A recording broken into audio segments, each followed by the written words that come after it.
Bismillahirrahmanirrahim. Assalamualaikum warahmatullahi wabarakatuh. Alhamdulillah wassalatu wassalamu ala Rasulillah wa ala alihi wa ashabihi wa man tabi'ahum bi ihsanin ila yaumil qiyamah. Wallahu ta'ala fil Qur'anil Karim. A'udzu billahi minasyaitonir rajim. Bismillahirrahmanirrahim. Ya ayyuhalladzina amanu taqullaha haqqa tuqatih wa la tamutunna illa wa antum muslimun. Wa qala aydan ya ayyuhalladzina amanu qu anfusakum wa ahlikum nara waquduha an-nas wal hijaratu 'alaiha malaikatun ghiladun shidadun la ya'suna Allah ma amarahum wa yaf'aluna ma yu'marun. Hadirin jamaah salat Isya yang dimuliakan oleh Allah Subhanahu wa taala. Marilah senantiasa kita memanjatkan puji syukur kita kehadirat Allah Subhanahu wa taala. Begitu banyak nikmat yang Allah berikan kepada kita pada saat ini, di tahun ini, di bulan ini, hari ini, detik ini Allah masih memampukan kita untuk beribadah kepadanya. Itu adalah bukti bahwa Allah Subhanahu wa taala sayang sama kita. Kita masih diberi kesempatan untuk mengumpulkan amal baik kita sebanyak mungkin yang bisa kita lakukan. Bapak Ibu yang dimuliakan oleh Allah, tidak terasa kita sudah di penghujung Ramadan, tapi rasanya belum begitu banyak amal ibadah yang bisa kita lakukan, ya. Masih banyak waktu yang mungkin masih kita sia-siakan. Kita mungkin masih banyak melihat HP daripada mungkin melihat Al-Quran. Lebih banyak membaca Al-Quran. Tidak banyak membaca Al-Quran, tapi kita mungkin banyak membaca berita-berita yang kebenarannya itu belum tentu. Makanya pada kesempatan yang berbahagia ini kita introspeksi diri. Mari kita bersama-sama. Allah masih memberikan kesempatan kepada kita untuk memanfaatkan kesempatan yang Allah berikan kepada kita sekalian. Mudah-mudahan tinggal beberapa hari ini kita bisa melakukan amal-amal baik, ya, amal-amal soleh yang bisa kita persembahkan untuk bekal kita kelak menghadap Allah Subhanahu wa taala. Kemudian salawat dan salam mudah-mudahan tetap terlimpah kepada junjungan kita Nabiullah Muhammad sallallahu alaihi wasallam. Mudah-mudahan juga terlimpah kepada keluarganya, sahabatnya, dan mudah-mudahan kita yang hadir di sini tergolong sebagai umat beliau yang insyaallah kelak akan mendapatkan syafaatnya. Hadirin yang dimuliakan oleh Allah, saya tadi sudah membacakan Quran surah At-Tahrim ayat yang ke-6, ya. Ya ayyuhalladzina amanu qu anfusakum wa ahlikum nara. Hai orang-orang yang beriman, jagalah dirimu dan keluargamu dari api neraka. Ini Allah yang berfirman. Allah yang mengingatkan kita. Kita sebagai kepala rumah tangga, sebagai seorang ayah, atau mungkin bagi ibu-ibu sebagai ibu rumah tangga, ibunya anak-anak, kita semua punya amanah untuk bisa mendidik anak-anak kita. Kita punya amanah untuk menghantarkan anak-anak kita untuk mengenal Allah, untuk mengesahkan Allah, untuk menegakkan Islam di muka bumi ini. Apakah semuanya sudah kita lakukan? Ataukah kita membiarkan anak-anak kita terjerumus yang tentunya itu pada dasarnya akan menjerumuskan kita sendiri? Ketika kelak di yaumil akhir anak kita akan dimasukkan ke dalam neraka, pasti anak kita itu akan menuntut kita sebagai orang tuanya selama hidup di dunia, selama di dunia tidak memberikan pembelajaran yang terbaik kepada anak-anaknya, sehingga tidak mengenal Allah, sehingga tidak mengenal Al-Quran. A'udzubillahi min dzalik. Bapak Ibu yang dirahmati oleh Allah, Allah berfirman, qu anfusakum, ya. Yang pertama adalah jagalah dirimu. Jadi memang kita sebelum kita itu memberikan contoh kepada anak-anak kita, kepada orang lain, maka kita awali dari diri kita. Sudah benarkah ibadah kita kepada Allah? Sudah benarkah sholat kita? Sudah tepat waktukah sholat kita? Sudah berjamaah 5 waktu, sudah berjamaahkah kita di masjid?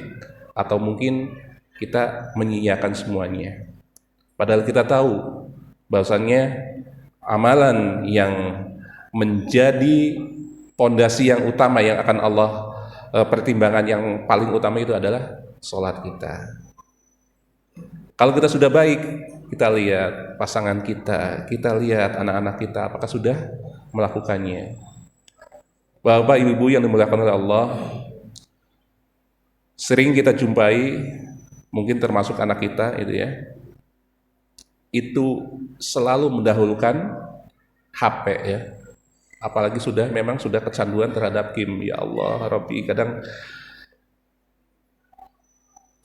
saya dan mungkin banyak orang tua yang sering mengeluh, ternyata ya Allah, sampai kadang anak itu karena sudah kecanduannya, dia itu berani kepada orang tua ya, ketika suruh sholat, ketika suruh meninggalkan HP, itu berani dengan ada yang lebih keras, menolak gitu ya.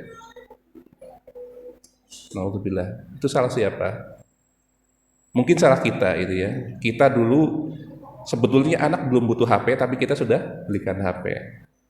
Loh, kemarin masalahnya pandemi gitu ya, harus online dan sebagainya. Nah itu memang tantangan berat bagi kita sebagai orang tua. Jadi kita membelikan HP pun kemudian seharusnya tidak kita biarkan begitu saja. Dari 24 jam itu paling anak itu belajar berapa menit sih atau berapa jam sih? Nah sisanya biasanya kalau sudah buka apa itu ya, entah itu YouTube, entah itu TikTok dan sebagainya, maka itu akan sambung menyambung. Bahkan aneh, anak-anak tuh aneh. Kalau sudah megang HP itu luar biasa. Tadinya ngantuk, kenapa nggak ngantuk gitu? Beda dengan kalau saya lihat HP sebentar aja, baca WA, bukan ada yang masuk gitu ya, ada amanah atau apa, mungkin ada yang minta tolong dan sebagainya. Sebentar aja rasanya capek mata ya, mungkin karena kita siangnya sudah beraktivitas, malah ngantuk gitu ya. Kan tapi anak-anak sebaliknya. Makanya Bapak Ibu sekalian, kita ketika anak kita sudah punya kamar sendiri, apalagi ada HP-nya di sana, difasilitasi mungkin dengan WiFi atau mungkin dengan data yang begitu banyak, maka seharusnya kita sebelum tidur kita benar-benar mengecek anak kita. Itu kalau dibiarkan jam 12, jam 1 mungkin bablas. Giliran sholat subuh itu baru tidur 1 jam 2 jam. Biasanya dibangunkannya luar biasa susahnya. Nah, kalau itu dibiarkan, kita memaklumi, oh sudahlah, mungkin biarin aja lah, nggak sholat subuh. Itu nanti akan jadi kebiasaan dan anak-anak kita itu akan merasa, oh boleh, nggak apa-apa. Bong ibu aja nggak ini, bong ayah aja nggak pernah mengingatkan, nggak pernah memarahi saya, ya sudah. Akhirnya nyaman-nyaman saja. Nah itu kalau sudah kecanduan luar biasa susah. Tentunya kita tidak ingin, ya Bapak Ibu sekalian, ketika kalau saya umpamakan misalnya kita ke anak-anak kita gitu, kita kalau sayang kepada anak-anak kita, ketika anak-anak kita itu tidak sholat, padahal dia usianya mungkin sudah usia SMP, apalagi mungkin sudah SMA gitu ya, tidak sholat subuh misalnya. Harusnya yang kita ingat itu adalah bagaimana kalau kita misalnya rumah itu kita kebakaran dan di dalamnya itu ada anak kita, apakah akan kita biarkan begitu saja? Saya yakin orang tua itu akan sayang. Mungkin dia nggak memperdulikan dirinya, dia akan akan bagaimana caranya membawa anak kita untuk keluar dari kebakaran. Nah, sebetulnya kita membiarkan anak kita pun tidak sholat, ya, sholat subuh terutama, karena memang luar biasa anak itu kalau dibangunkan pagi luar biasa susahnya. Itu pada dasarnya seperti itu Bapak-Bapak sekalian. Ya, jadi kita harus tegas. Ya, jangan kalah sama anak. Anak dibangunin bentak-bentak. Ya, coba kita ketika sudah bangun, ketika sadar kita ajak ngobrol.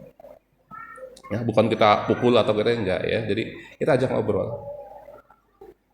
Kenapa Bapak Ibu kemudian dalam tanda kutip mungkin di anak itu galak dalam hal masalah itu, tapi kita jelaskan, kita ajak ngobrol, apalagi udah usia SMP SMA, kita ajak diskusi. Sebetulnya Bapak Ibu sayang ya gitu ya, nggak mau kamu itu nanti besarnya itu tidak ingat Allah, besarnya tidak melakukan sholat atau bahkan bisa jauh dari agama ya. Nggak mau Bapak Ibu kamu itu masuk neraka, dan ujung-ujungnya nggak mau kamu itu nanti mengajak atau mungkin memprotes ya mungkin kepada Allah bahwa ayah dan ibu tidak memperhatikan kamu selama di dunia, seperti itu. Makanya Bapak Ibu sekalian, kalau yang mendapati anaknya mungkin masih kecil ya, kita biasakan ajak ke masjid, dengan tanda kutip loh ya. Karena ada yang ngajak anaknya ke masjid tapi nun sewu tidak adanya pembelajaran di sana, artinya apa? Dibiarkan. Ya memang anak maunya lari. Nah, sebetulnya kalau pembelajaran yang dimaksud itu adalah kita bilangin sebelum berangkat gitu ya, nak kamu ikut ya ayah ke masjid, tapi nanti di masjid itu bukan untuk lari-lari, kamu diem di samping ayah, kamu ikuti gerakan-gerakan ayah misalnya. Seperti itu. Hari itu nggak jadi, ya besok bilangin lagi. Insya Allah, saya yakin dan seyakin-yakinnya ya. Saya punya anak 3, sudah saya praktekkan, alhamdulillah ketika di masjid, ya diem gitu kan. Nah, ketika jalan, dibawa ke rumah, diomongi, kamu pengen ikut lagi nggak ke masjid? Iya mau, ya udah. Besok diem, artinya besok ngikuti gerakan-gerakan ayah. Oh, iya, akhirnya alhamdulillah hari itu berikutnya dan sebagainya, alhamdulillah tenang. Kalau kita sebagai orang tua membiarkan lari, dibiarkan saja, nggak ada pengingatan, nggak ada pembelajaran di sana, ya sudah, anak itu akan menangkapnya bahwa lari-lari di masjid boleh, teriak-teriak di masjid boleh, ada orang sholat teriak-teriak boleh, seperti itu. Jadi mari, yang itu sangat efektif itu adalah orang tua. Mungkin orang lain takmir atau mungkin tetangga yang lain agak akan trikuh gitu ya, ketika mungkin mau ngingatin anaknya orang lain. Di sisi lain kadang sholat terganggu, tapi anaknya orang bukan nggak terima gitu ya kalau dibilangin ya. Makanya yang terbaik itu adalah orang tuanya. Itu setelah diri kita, kemudian kita ajak keluarga kita untuk mengenal Allah, untuk membiasakan sholat, untuk membiasakan, kita ajak anak kita untuk senantiasa sering. Mungkin ini masa-masa yang baik ya untuk memberikan pelajaran ke anak-anak kita untuk bisa merasakan orang lain gitu ya. Kita ada program mungkin ya cuman berapa bungkus sembako dan sebagainya, kita ajak anak kita berkunjung ke rumah orang yang mungkin dalam tanda kutip dia itu kurang mampu, kita ajak anak kita. Insya Allah kalau kita punya program rutin seperti itu, anak kita itu akan ngerti bahwasanya alhamdulillah kita hidup lebih baik, ternyata banyak orang yang lebih di bawah daripada kita, sehingga akan muncul empati, akan muncul rasa sosialnya. Kemudian kita masukkan juga ilmu-ilmu di sana, ternyata Islam memang mengajarkan seperti itu. Nah, banyak hal ya Bapak Ibu sekalian yang bisa kita ajarkan kepada kita, yang sederhana-sederhana aja. Kemudian lagi yang nggak kalah pentingnya adalah membiasakan anak-anak kita itu membaca Al-Quran. Ya, alhamdulillah bersyukur Bapak Ibu yang mungkin sudah mempunyai anak yang sudah lancar membaca Al-Quran. Kita momen yang sangat baik sekali itu ya, di bulan Ramadan ini kita bikin halaqah kecil gitu ya. Kalau di masjid kita udah terbiasa halaqah dengan yang lain, tapi di rumah coba Bapak, Ibu, anak-anak ngumpul gitu ya, tadarus bersama, luar biasa. Ya, ketika menjumpai anak bacaannya salah, kita kasih tahu. Ya itu bagaimana supaya orang tua bisa tahu? Ya memang orang tuanya harus bisa. Itu memang tuntutan kita sebagai orang tua, ya memang harus bisa. Kalau kita menginginkan anak kita itu bisa membaca Al-Quran, ya kita pun ya harus belajar Al-Quran. Loh, saya baru dikasih hidayahnya baru-baru ini, ya nggak apa-apa. Ya. Saya kebetulan alhamdulillah beberapa kali saya ngajarin orang itu mu'alaf, dia belum bisa baca Al-Quran, anaknya malah sudah bisa duluan gitu ya. Tapi ya tingkatannya anak ya, walaupun bisa kan tidak begitu, belum sempurna itu ya. Bapaknya nggak mau kalah, alhamdulillah belajar. Sekarang alhamdulillah sering telepon ke saya bahwa ini bulan puasa ini sudah bisa menghatamkan Al-Quran. Dari mu'alaf Pak, bata aja nggak tahu. Alhamdulillah dengan semangatnya belajar Al-Quran sekarang sudah sampai bisa menghatamkan, luar biasa. Itu saya merasakan gitu ya, dengan nadanya dia, dengan begitu bahagianya. tahun ini bisa membaca Al-Quran, bisa sampai khatam, luar biasa gitu. Nah, bagaimana dengan kita gitu ya? Kita udah dari kecil sudah beragama Islam, belajar ngaji dari kecil, mungkin masa kita kalah dengan mereka yang baru dikasih hidayah baru-barusan. Ya, mudah-mudahan sisa waktu yang ada, marilah kita bersama-sama ya Bapak Ibu sekalian, kita masuk surganya Allah ya. Pintunya kapan? Ya pintunya dari ini, di bulan Ramadan ini kita mulai. Mudah-mudahan nanti setelah Ramadan pun ya masjid ini tetap ramai gitu ya. Masjid ini ramai dengan kajian, ramai dengan sholat ya. Sholat wajib, sholat sunnah kita tegakkan gitu ya. Itu mungkin tidak terlalu lama, nanti kita akan lanjutkan sholat tarawih. Jadi kita Bapak Ibu sekalian, kita perbaiki diri kita bekali diri kita untuk bisa mengumpulkan amal terbaik yang nantinya kita contohkan kepada anak kita ajak keluarga kita, dan mudah-mudahan kita nanti tidak hanya di dunia ini kita itu bersama-sama, tetapi Allah akan mengumpulkan kita kelak di akhirat ya, di surganya Allah Subhanahu wa taala ya. Tentunya tidak mudah, tidak nanti kita akan masuk surga ya, enggak. Usahanya seperti itu. Susah gitu ya untuk mendidik anak, untuk mengarahkan anak. Hari ini baik, besok melenceng lagi. Ya kita enggak bosan-bosannya supaya orang tua kayak itu kita ingatkan lagi. Ya, kita ajak lagi anak kita ke masjid seperti itu. Mudah-mudahan nanti ketika anak-anak kita sudah nalarnya sudah apa namanya ya, sudah paham betul gitu ya. Insya Allah nanti kalau kita sudah biasakan dari kecil, maka ketika dia kuliah mungkin jauh dari kita pun kita udah tenang ya. Jadi Bapak Ibu sekalian yang mungkin anaknya sudah kuliah, sudah jauh dari kita ya, jangan merasa tenang ya. Kita terus pantau anak kita, tanya terus sholatnya, tanya terus ngajinya. Karena biasanya kalau sudah jauh dengan orang tua, merasa nyaman gitu ya, nggak ada yang ngingetin, nggak ada yang marahin dan sebagainya, sehingga kalau dibiarkan itu bisa bablas gitu ya. Ya, begitu. Mudah-mudahan malam hari ini kita bisa memulainya ya, atau mungkin meningkatkan kembali ya, karena sudah beberapa malam di bulan Ramadan kita bisa tingkatkan amal ibadah kita. Itu saja yang bisa saya sampaikan.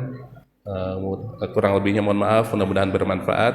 Subhanakallahumma wa bihamdik asyhadu an la ilaha illa anta astaghfiruka wa atubu ilaik. Assalamualaikum warahmatullahi wabarakatuh.